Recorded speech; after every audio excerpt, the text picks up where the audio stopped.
And welcome back to Backspace Academy. In this lecture, we're going to be talking about identity and access management. We're also going to be talking about AWS organizations, which allows us to centrally manage multiple accounts for a large organization. We'll also talk about CloudTrail and how we can use that to track our users' activity. So we'll start off talking about the shared responsibility model, what AWS takes control of and what we should be taking control of. I'll talk about IAM and IAM policies that allow fine-grained access to our account. We'll talk about users and groups of users. We'll talk about roles, how we can have resources assume a role and access our other resources. I'll talk about AWS organizations and CloudTrail in more detail. And then finally, I'll finish up with the AWS IAM best practices that you should know to keep your infrastructure safe. AWS, it works upon a shared responsibility model for security. What does that mean? AWS, they are going to be responsible for security of their AWS cloud. But you, as a customer, are going to be responsible for what you put in the AWS cloud.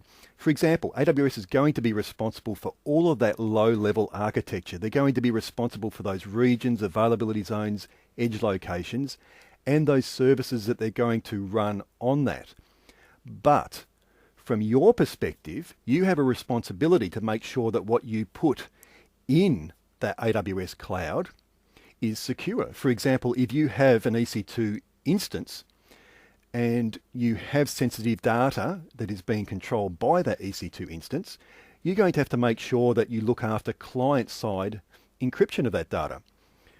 Also, server-side encryption of that data. If it has drives attached to it or devices attached to it, you need to make sure that that data is secure. You also have to make sure that the network traffic coming backwards and forwards from that EC2 instance is secure. For example, you might have a WordPress application that has sensitive information for a customer. You're also going to be responsible for the Linux operating system or the Windows operating system that is going to be running on that EC2 server.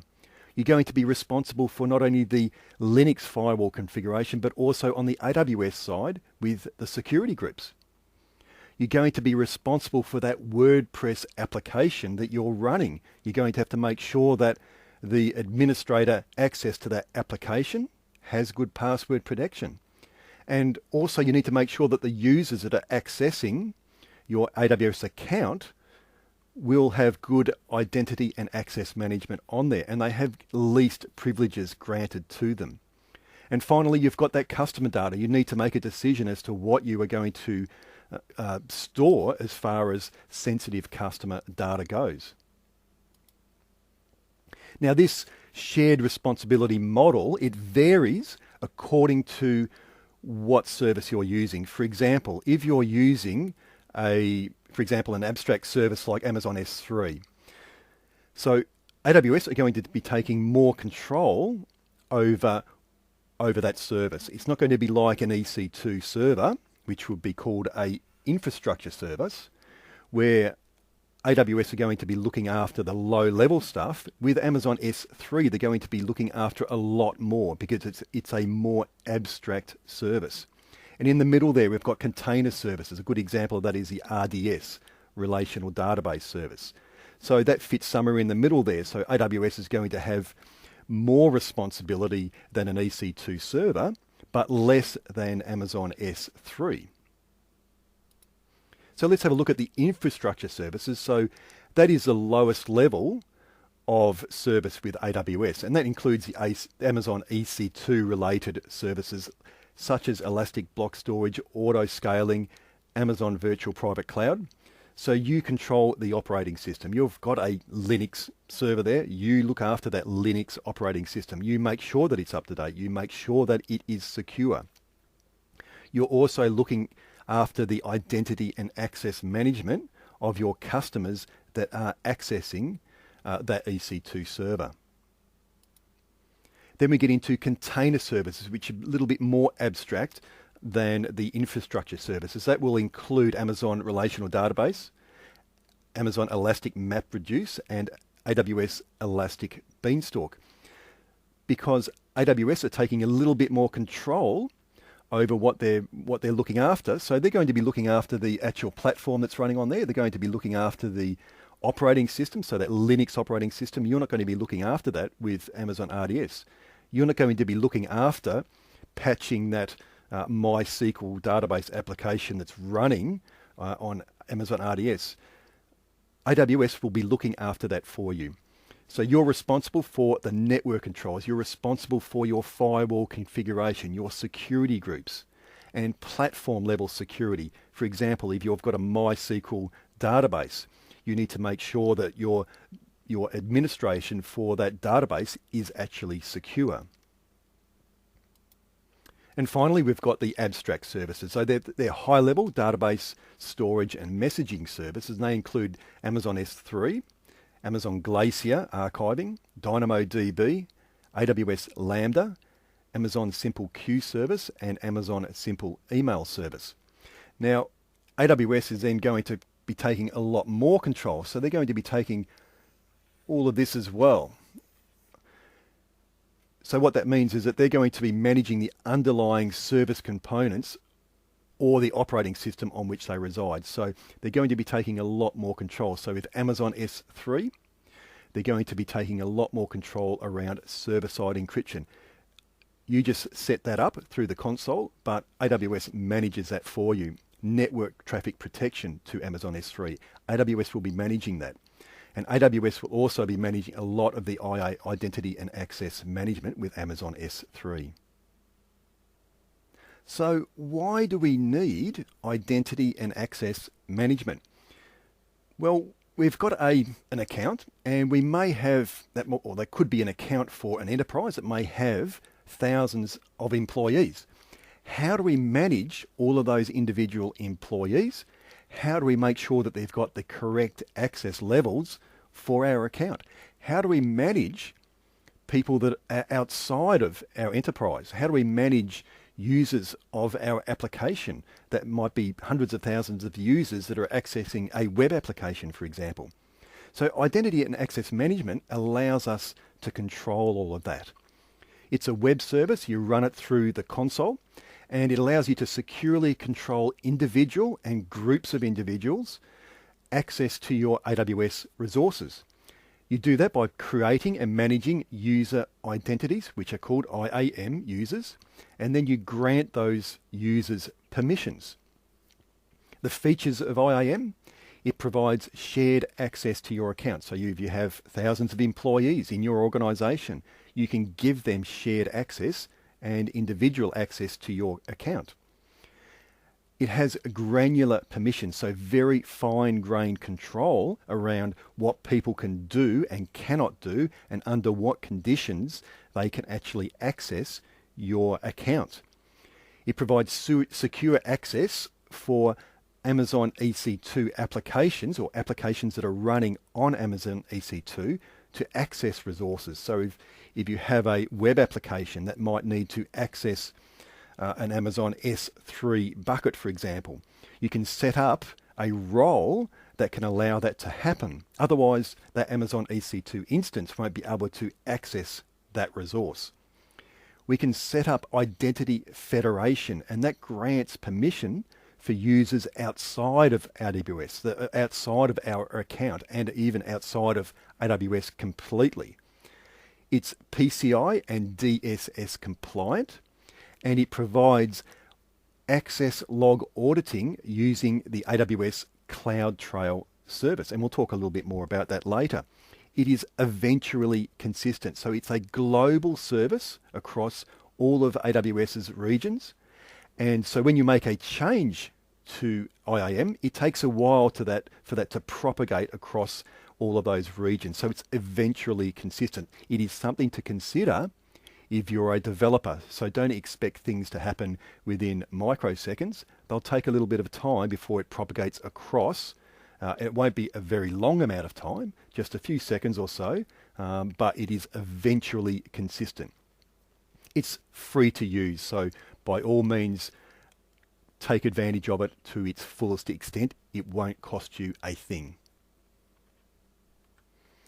IAM policies allow you to give fine-grained control around what a user can do. And so by default, a user cannot access anything in your account. And so you need to grant permission for that user through policies that you associate to that user. And they define the effect, actions, resources, and optional conditions for the privileges for that user. For example, this is what a policy actually looks like. And you won't be actually creating one like this because AWS does all this for you. They've got ready to go policies that you would normally use. So we can see there we've got a statement, and the effect is to allow. So we're allowing, we're not denying, we're allowing. And the action is we're allowing action on the DynamoDB service for all DynamoDB services because we've got a wildcard star at the end of it. And then we're defining that actual resource which we can do those DynamoDB actions on. And so that resource there is called an Amazon resource name, an ARN. And so that's what an IAM policy looks like. So if we attach that or associate that to a user, then that user can access that DynamoDB table there. When someone first joins your organization, you would want to set them up as a user on your account. And so users, they represent the person or service that is accessing your account, and they consist of a name and a set of credentials. They're identified by a friendly name, or there's three options there for identifying them. They can be identified through a friendly name, for example, Bill, or their Amazon resource name. So that will have the format ARN, AWS, IAM, and then 2 colons. Because the reason there's 2 colons there is that normally when you're defining an ARN, you will have a region in there. So because IAM is a global service, it will have 2 colons there. And then the account ID, and then :user, and then the friendly name of that user. There's also a unique identifier, which you don't need to be too concerned about, but whenever you do a call with the API, the software development kits, Windows PowerShell or CLI tools, when you create a user, a unique identifier will be returned for that user. So you can use it again in your application that's running with a software development kit. So the types of credentials that can be associated to a user, we have a console password, which is simply a username and password. And so the user will have a URL link to your account, and then they use their console password and or username and password to log into your account. We also have access keys, and they consist of an access key ID and a secret access key. There's a maximum of 2 per user that can be issued, and we use those primarily for programmatic access to AWS. We also use it with the command line interface. So when we're remotely connecting into AWS, we can use those access keys.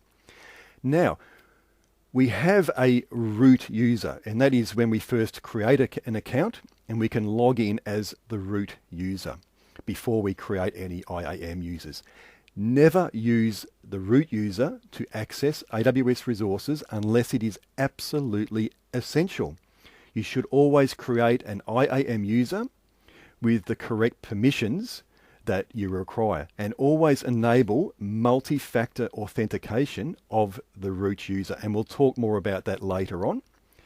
But the main thing to remember here is that create an IAM user even for yourself. Create yourself as an IAM administrator user and don't use your root user access.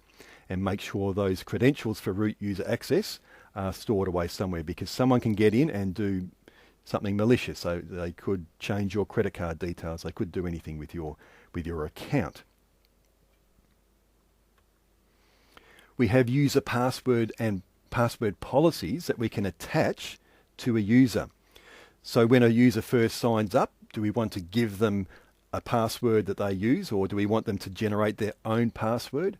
How are we going to do that? So we can set a password policy to do these things, and that includes set a minimum password length. We can require that the password has specific characters. We can allow the users to change their own passwords. Otherwise, an administrator will have to change their password for them.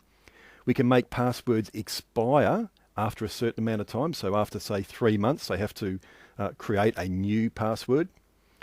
We can prevent users from reusing previous passwords.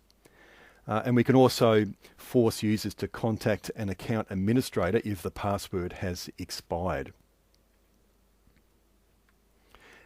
So when someone accesses your account, they're going to access it through a sign-in URL, which will be different from when you sign in as a root user.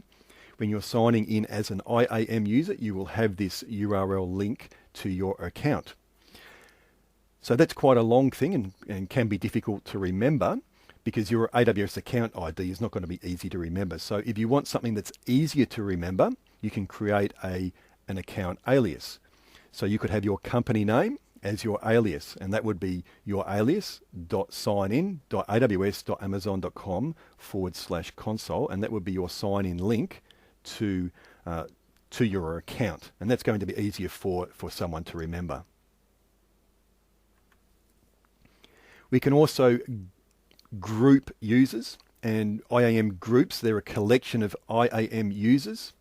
And when a user is put into a group, they will assume the permissions of that group. So we can define the permissions of that group. We can associate a policy or numerous policies to a group, and then anyone who is associated to that group or inside of that group, any users will assume those permissions of the group. Now, users can belong to multiple groups if they like, but groups themselves can only contain users and they cannot be nested. So you cannot have a group of a group. Groups can only have one level. So groups can only contain users. They cannot contain other groups. Now, roles. Roles are quite important, especially if you have people outside of AWS that need to access your account, where you need to assume temporary credentials. And so what they are defined permissions that can be assumed by users or resources for access to your account.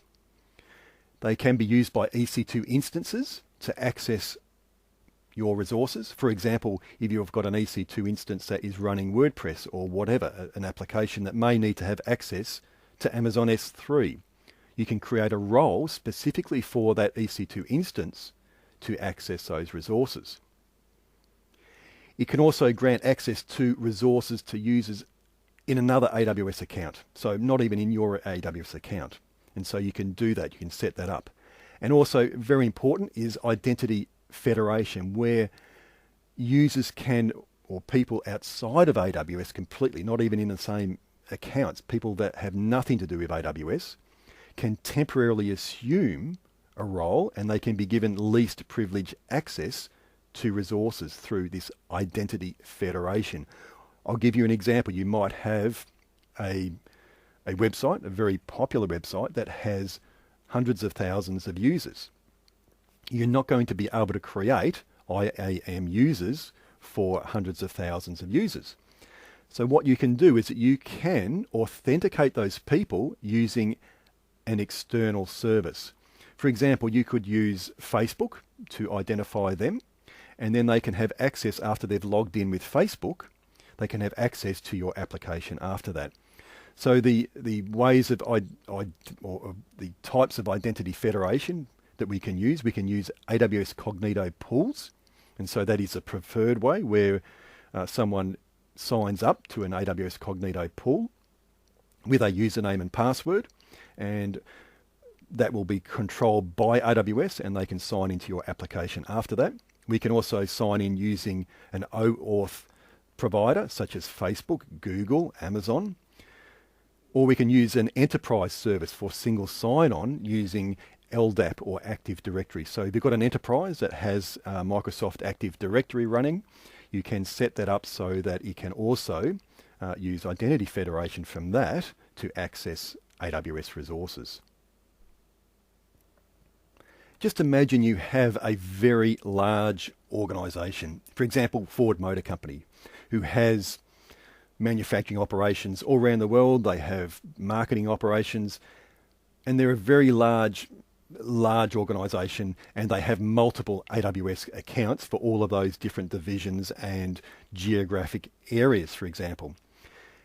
AWS organizations allows large companies like that to manage permissions centrally. And that is a big thing, because if you have one best way across your organization, you're not going to have little pockets of your organization that are going to be a little bit like the Wild West. So it allows multiple AWS accounts that are used by a large organization to be part of an organizational unit. And actually, it doesn't need to be a large organization. It can be any organization. But you create an organizational unit, and that organizational unit will have multiple AWS accounts associated to it. And that organizational unit will have service control policies, or SCPs, and they allow the whitelisting or blacklisting of services within that organizational unit. So if you want to centrally stop people from using a particular service across your entire organization globally, you can do that by blacklisting that service with an SCP. So a blacklisted service will not be available even if the IAM user or group policy allows it. So it doesn't matter what at the lower level happens. If it's a blacklisted service at the organizational unit level, the user won't be able to access that service. The benefits is it's centrally managing our policies across multiple AWS accounts. It controls access to AWS services globally, across your entire organization. It can be used to automate AWS account creation and management programmatically using an API. It also allows for consolidated billing for those multiple AWS accounts. So you can have one single bill at the organizational unit level for all of those accounts. Okay, so how does this all work? On the left-hand side there, we've got a master organization. So just imagine that is Ford Motor Company. And they've got their own account there, account number 4. And they've also, in AWS organizations, set up 2 organizational units for dev and sales. So let's just concentrate on Bob there. So Bob, he has an IAM policy attached to his user, and that allows for access to Amazon S3 and Amazon EC2. But because the dev organizational unit only allows access to Amazon S3, he only has access to Amazon S3. Over on the right-hand side there, we've got a different one. So with dev organizational unit, IAM is blacklisted. But we've also got there a wildcard for every service as being whitelisted. So what that means is that every service is allowed, but the IAM is denied. So anyone within organizational unit dev, the maximum permissions they can have is to allow for everything except for IAM. So when we look at Bob there, Bob has credentials or IAM credentials that allow him to access Amazon S3, and that comes under the dev organizational unit's wildcard for every service. So he can access Amazon S3, but he could never access IAM because that's controlled centrally by that master organization. AWS CloudTrail is a very important service of AWS.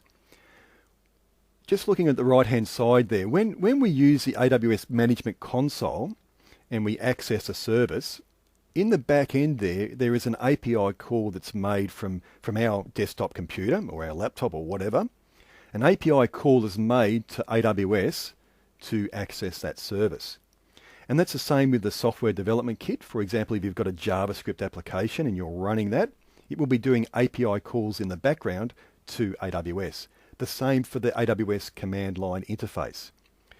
All of those services use the AWS API to communicate directly to AWS. And in the past, there was a lot of good documentation on the AWS API, but it seems to have disappeared because Nowadays, you don't really need it because the SDKs do everything that the API does anyway.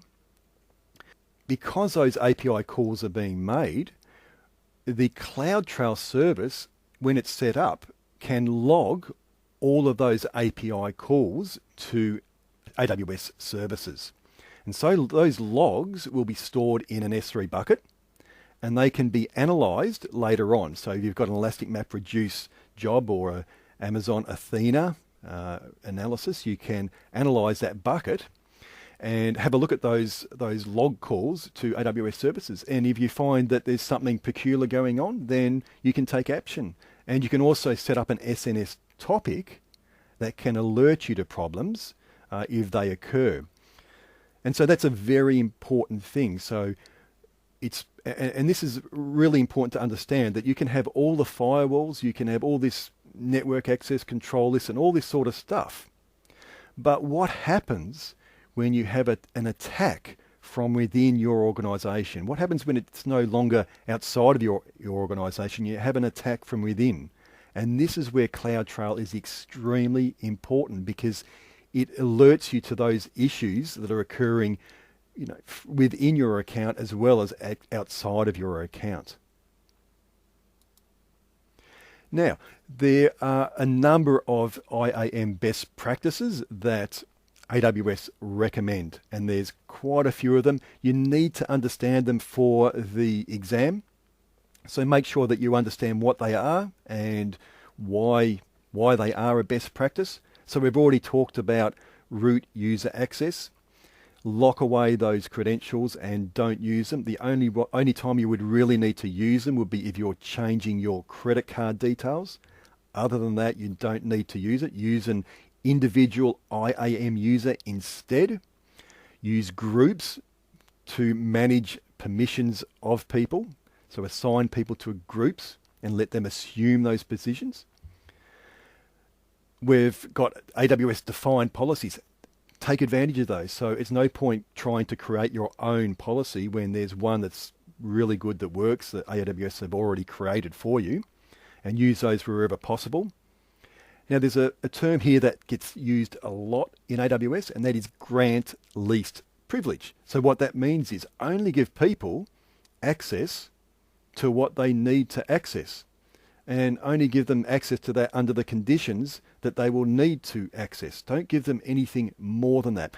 Grant them the least privilege. And use access levels when you're reviewing IAM permissions. So what that means is you might have a bucket there, and you want to look at a user and say, well, does that user need to list the contents of that bucket?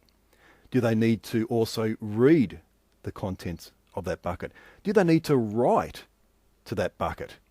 Do they need to manage the permissions of that bucket? And so if you think about your permissions around the access levels perspective, it provides a very quick way and very thorough way of creating good quality access control. Configure a strong password policy for your users, and also enable multi-factor authentication. And we'll talk more about that coming up, but that is very important. And also make sure that multi-factor authentication is on your root user access. Rotate your credentials regularly. Make sure that they expire and they need to be recreated. Rotate them regularly. And remove unnecessary credentials. If someone leaves your organization, make sure that that IAM user is removed. Otherwise, you may have problems. Use policy conditions. So you can grant someone access, but you can also put in conditions around how they can access that and under what conditions can they access those resources. For example, you might have an S3 bucket with sensitive information in there, and you might say that that person or that user must have logged in with multi-factor authentication to access that. And finally, and very importantly, take advantage of CloudTrail to monitor the activity, all of the activity going on in your account. So that brings us to the end of a very long lecture, but it's a very important one. So make sure that you understand all this stuff because it is probably the most important subject for AWS. And I'll look forward to seeing you in the next one.